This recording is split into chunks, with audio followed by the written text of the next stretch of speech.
আজকের ভিডিওটা কতটা ইন্টারেস্টিং হতে যাচ্ছে তা তোমরা অবশ্যই দেখেই বুঝে ফেলছো। হ্যালো এভরিওয়ান, আসসালামু আলাইকুম। তোমরা কেমন আছো? আশা করি অনেক অনেক অনেক ভালো আছো। তো আমি অনেক ভালো আছি। এখানে ফলি মাছের কোপ্তা বানানোর জন্য আমাদের লাগছে ফলি মাছ। তোমরা যেই সাইজের ফলি মাছ নাও না কেন, ছোট, মাঝারি, বড়, তো সেই ফলি মাছ দিয়ে হবে। এখানে কুচি মশলার মধ্যে লাগছে পেঁয়াজ কুচি, মরিচ কুচি, ধনেপাতা কুচি, রসুন কুচি, আর ওই দেখো মাছের ডিম হয়েছে, আমি সেটাও দেখাই দিলাম। তো এখানে পেঁয়াজ কুচির পরিমাণটা একটু বেশি পরিমাণে নিলেই ভালো হয়। তো এখানে ফলি মাছটা থেতলে এটার ভেতরের মাছ আর কাটা আলাদা করা হয়েছে। আর এখানে এই তো দেখো ধনেপাতা কুচি আমি এখন বললাম না দিব, এই তো দিয়ে দিলাম।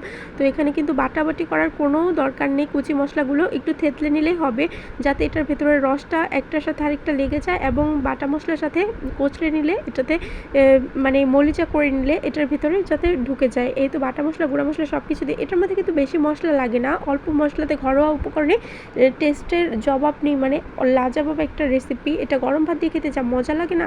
এই তো সরিষার তেল দিয়ে অবশ্যই করবা। সরিষার তেল দিলে এটার টেস্টটা আরও বেশি বেশি মজাদার হয়। তো এই তো যে থেতলে নেওয়া মশলাগুলো এগুলো এটার মধ্যে মেখে নেবে, যাতে এটার একটার সাথে আরেকটা গায়ে ভালোভাবে লেগে যায়। এটার যে কাঁটাটা বের হয়েছে না, ওই কাঁটাটাও কিন্তু তোমরা যে আদা রসুন বাটা আর হলুদের গুঁড়া একটু পরিমাণ মতো লবণ দিয়ে ভালোভাবে মেখে ভেজে নিলেই ওটাও কিন্তু মচমচা করে ভেজে নিলে খুবই মজাদার লাগে খেতে।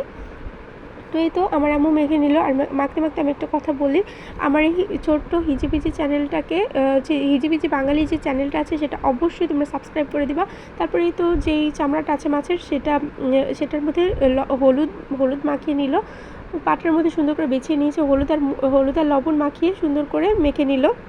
এবার এটার মধ্যে পুরটা দিয়ে দেবে। যেহেতু দুইটা মাছ নিচে বড় সাইজের, তো এই মাছটাই একটু বড় সাইজের আর ওইটা একটু মাঝারি, তো যে সেই পরিমাণে পুরটা দিয়ে নেবে। তোমরা দেখলেই বুঝতে পারবে, খুবই ইজি প্রসেস আর খেতেও খুবই মজা, পুরোই অমৃত।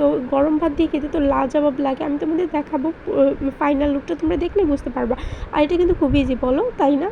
খুবই ইজি একটা প্রসেস, আর বানিয়ে খেতে তো খুবই মজাদার। তোমরা যারা না খাইছো তা কিন্তু অবশ্যই বানিয়ে খাবা, আর যারা খাইছো তারা কীভাবে খাইছো, কেমন মজা, সেটা কিন্তু আমাকে জানিয়ে যাবা আমার কমেন্ট বক্সে। অবশ্যই অবশ্যই আমার ভিডিওটা দেখে কিন্তু এভাবেই চলে যাবা না, অবশ্যই আমার চ্যানেলটাকে সাবস্ক্রাইব করে দিবা প্লিজ।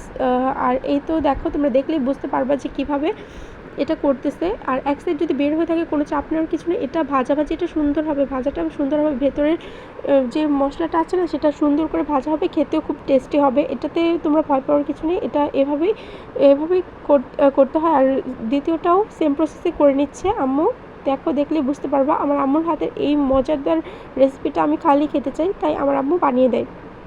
দ্বিতীয়টা একইভাবে করে নিচ্ছে, যে মশলাগুলো ছিল সেই মশলাগুলো এটার ভিতরে দিয়ে দিচ্ছে, এবং এটার মতো করেই দ্বিতীয়টা করবে। আমি সেটাই দেখাচ্ছিলাম তোমাদেরকে, মনোযোগ দিয়ে দেখলে তোমরা বুঝতে পারবে। এই তো তেল গরম হওয়ার পরে এই একটা দিয়ে তোমাদের দেখাই দিচ্ছি সুন্দর করে। এক সাইড বের হয়ে আছে, তাতে কোনো চাপ নেওয়ার কিছু নেই। আর এ দেখো, আঁচটা কিন্তু লো টু মিডিয়াম হিটে রাখবা। এই তো আমাদের যেহেতু মাটির চুলা রান্না করতেছে। আর এই দেখো ফাইনাল লুকটা কী সুন্দর হয়েছে, আমি তোমাদের দেখাই দিলাম।